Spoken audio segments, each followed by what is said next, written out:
Good morning, majors. How are you? I hope that you guys had a great weekend and I hope that everything went well on Friday. So, we are going to start Unit 10, and this is going to be our last unit before we start reviewing for our SOL. So, be excited about that. So, we are going to be learning about the characteristics of a quadratic function. All right. So here we'll be reviewing Unit 3, which is to identify zeros of a function algebraically and graphically.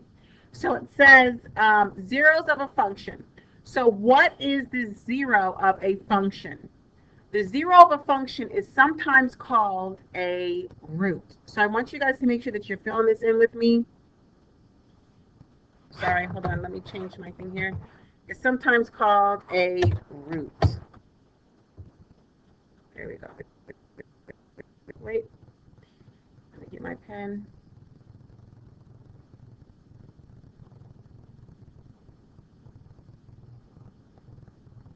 So it is the x coordinate. This is very important. I want you guys to see it is the x coordinate of a point where the graph of a function crosses the x axis. The point is called the x intercept. The ordered pair is x and 0. So what are two other names for the zero of a function? You guys are going to have to know this. It is called root and x-intercept.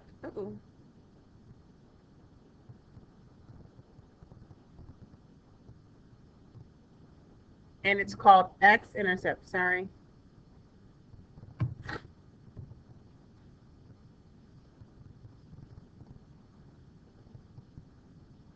So make sure that you guys are copying this down. Root and x-intercept. You guys are going to be seeing this a lot. Okay. All right. So moving along, we're going to move down further on our notes. It says, do you remember? So the intercepts are ordered pairs. So you remember your ordered pairs are your x and your y. Okay. Your x and your y coordinates. So intercepts are ordered pairs, and zeros, which are roots, are the x coordinates of the intercept. So your zeros are the x coordinate. Whatever is here in the x coordinate, that is your zero. So we're going to look at this graph right here, and we're going to look for the x-intercept. So first thing we need to know, we know that the x-intercept is what? The x-intercept is also the zero of a function, right? So that's something that crosses the x-axis. So remember, this is x, and this is y. So I'm just going to circle this right here because this is where it crosses. It crosses at this line right here. So your line crosses the x-axis at, let's see, 1, and this is a -2. So -2, 0 is your ordered pair for this, right? So your x is on -2, but since it stays on this line, it is also 0. It doesn't go. So your ordered pair is -2, 0. But your 0 is just going to be -2. It's where the line crosses the x-axis. Your root, which is the same thing as your 0, is also going to be -2. So let's look at this one. If we're looking at this quadratic graph, which is a quadratic, and we'll go into that further, but we see right here that this graph, your function right here, crosses the x-axis at 2 points. I'm just going to circle them.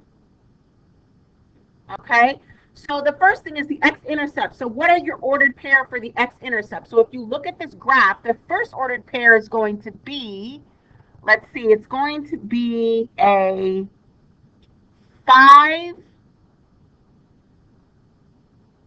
0, because you can see right here 1, 2, 3, 4, 5, and then 0 because it remains on the x-axis. And then there's another ordered pair because this function here, right, your line hits the x-axis in 2 places, one here and one's here. So your second ordered pair is going to be 7, 0.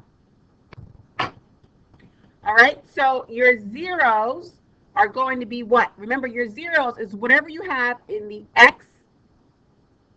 Remember, this is x and this is y. This is x and this is y. Is whatever you have, right, in the x value. So you have 5 and you have 7. We're going to do the same for this. For the roots, the same thing. You have 5 and you have 7. All right, so moving along here. So we are looking at this graph. This graph starts here, goes up, goes back down, and goes up again. But we're looking for the places where this line actually crosses the x-axis. So we can see right here, it crosses the x-axis right here. This is 1. We see it crosses right here. This is 2. And we see it crosses right here. And this is 3. Okay? You do not have to circle this on your notes. I'm just circling them so that you can realize, you can recognize where these points are. So if we're looking for the x-intercept, there's 3 different points. So there's going to be 3 ordered pairs. So the first ordered pair is going to be a -1 and 0, which is right here, a -1, 0. Your second ordered pair is going to be a 1, 2, 0. It's going to be a 2, 0. Your third ordered pair is going to be a 1, 2, 3, 0. Okay, so the 0 that you have for this graph is going to be, we got to put these in braces, is -1, 2, and 3. And it's going to be the same thing for your root. So it's going to be -1, 2, and 3. All right, so moving along, it says, what are the zeros of the following functions? So we're looking for the zeros. So we're looking for where in the y are there zeros? Not in the x, but in the y are there zeros, right? So what are the zeros of the following functions? So the zeros that we have in the following functions are going to be what? Your ordered pair is going to be 5, 0, and your 0 is going to be x equals 5. We're going to do the same thing here. We're looking for our domain. Remember, I think we did this in Unit 3. Your domain is your what? Is your x values. Your range is your y values. So we have to remember that. So let's look and see. Where do we have zeros in our y's? Where do we have zeros in our y's? So let's look and see. I see right here we have a -3 and 0. So what are the zeros of the following functions? The zeros. So our ordered pair is going to be a -3, 0, but our 0 itself is going to be x equals -3. Okay, so we're going to do the same thing here. Remember, this will help labeling x and y so you don't forget x and y. Okay, so our zeros are going to be this pair right here, which is 7, 0, and x equals 7.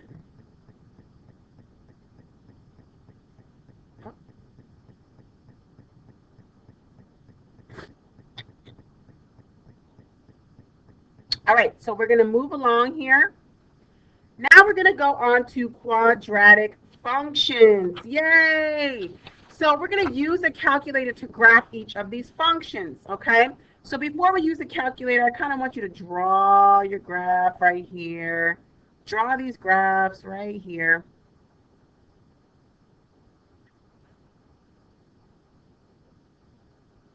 Wonderful. So I'm going to go ahead and get my calculator over here because we're going to have to push this into the calculator because we're going to be drawing our slopes. And I'm going to show you how to enter all this into the calculator. Just give me a second and let my calculator kind of come up. But I want you to notice something. These are all y equals, which lets us know that we're going to be using the y equals button. Okay?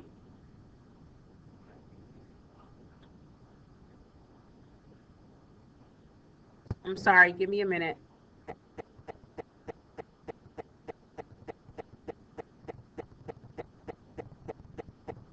Wonderful.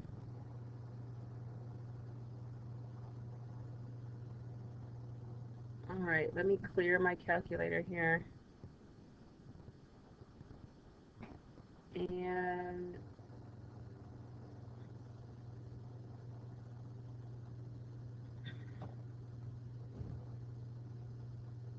all right, here we go. So we're going to be starting with number 1. It says y equals x squared. So what I want you to do is I want you to hit y equals. Oh, look, I already have it in there. X, but I'm going to go ahead and clear it for you so that you guys can see what this looks like. I want you to go ahead and put x, and then I want you to hit squared, okay? When you do that, I want you to hit graph. When you hit graph, you're going to see what y equals x squared is going to look like. Okay, this is a quadratic. So what I want you to do is I want you to now draw that graph in your calculator.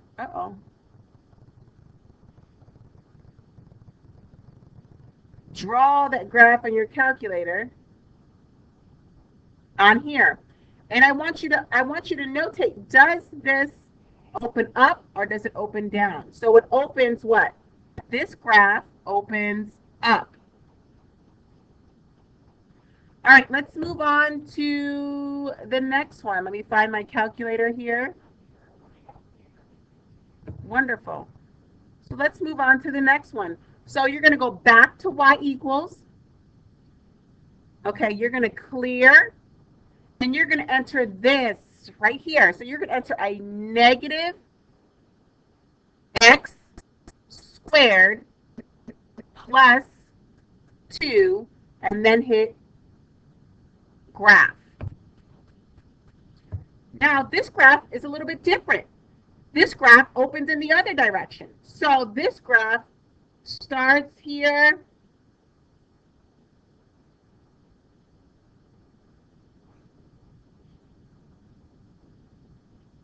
And it went up a little bit, looking something like that. So this graph opens down. All right, so now we're going to do the same thing for number 3. So make sure that we get our calculators. Hold on, let me grab my calculator here. All right, I'm going to scoot it over. Oops.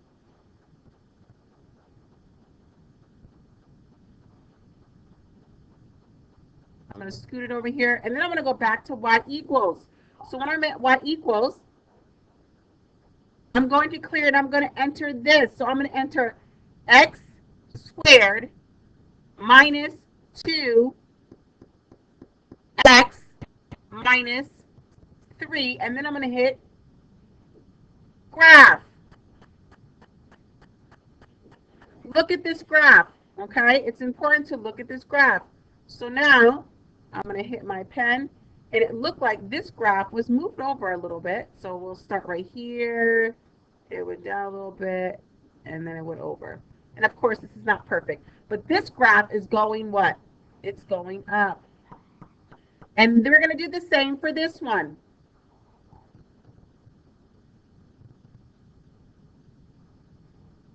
So I'm going to hit my y equals button. I'm going to clear my history in my calculator, and I'm going to hit x squared. Oh, I messed up already. A negative x squared plus 6x minus 9 graph. Wow, this graph looks completely different. This graph doesn't even go through the x-axis. So let's go ahead and see. I'm going to hit this graph looks something like this. And this graph is going down. So for this graph right here, for number 1, where it says x equals, our leading term is x squared. Our leading term is x squared. For number 2, our leading term is what? A negative x squared. So it's a negative x squared. For number 3, our leading term is a x squared. For number 4, our leading term is what? A negative x squared. So the next question is, when does the graph open up? It's important to know that the graph will open up when your leading term is positive. So when your leading term is positive. So when does the graph open down? Look at when the graph opens down. It's when your leading term is what? When your leading term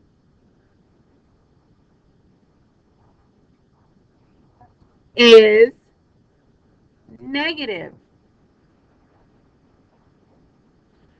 So the equations above are called, all of these equations above, everything that we did are called quadratic functions. Okay?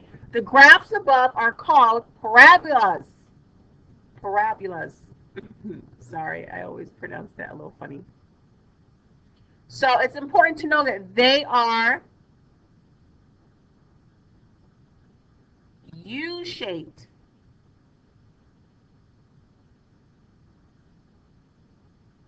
Up or down.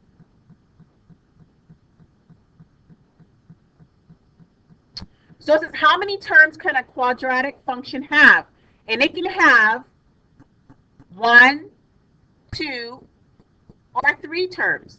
So every quadratic function must have the term with, I need you guys to get this, make sure you put a star. Every quadratic function must have the term x squared.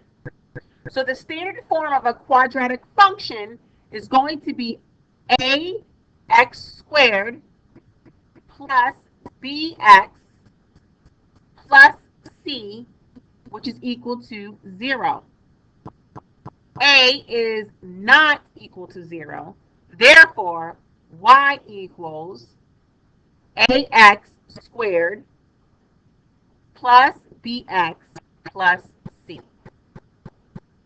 All right? So important points on the graph. So your y-intercept, so this is where the graph crosses the x, or the, I'm sorry, the y-axis. So we're going to look right here and see, where does this graph cross the y-axis? Remember, this is your x and this is your y. So we need to see, where does it cross the y-intercept? So it looks like right here, this is what you could call the y-intercept, because this is where the graph crosses the y-axis. Okay? So it says x-intercepts is where the graph crosses the what? X-axis.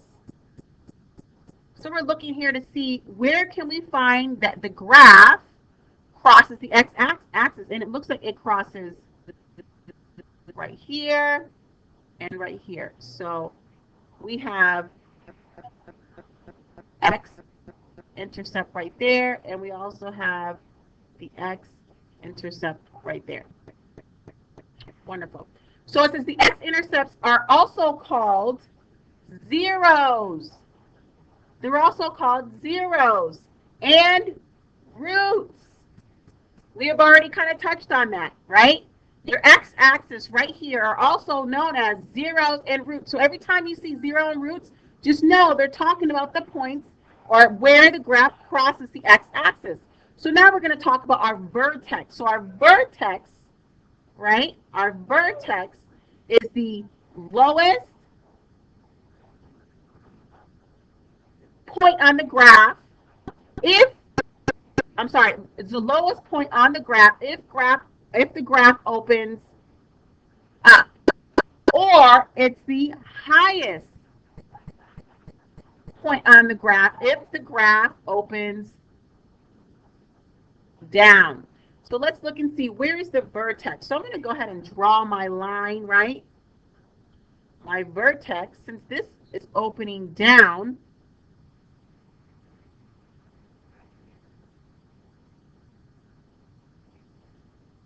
right here. It is the highest point. This right here is the highest point.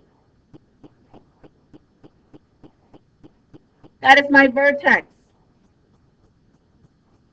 Right here is my vertex, okay? All right, so moving along. So it says, draw a line of symmetry on the parabola. So it says, which point is on the symmetry? It's on the line of symmetry. So you know symmetry is something that if you cut something in half, that means that your left side is going to be the exact same as your right side. So it says, what point is on the line of symmetry? And that would be your vertex. So it's what we just found, your vertex, right?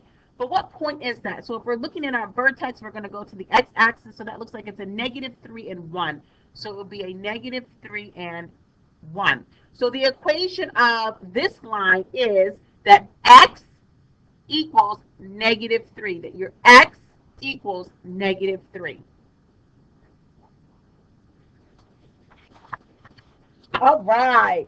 So now we're going to move on to filling in the tables of values using our calculators to graph the basic quadratic equations.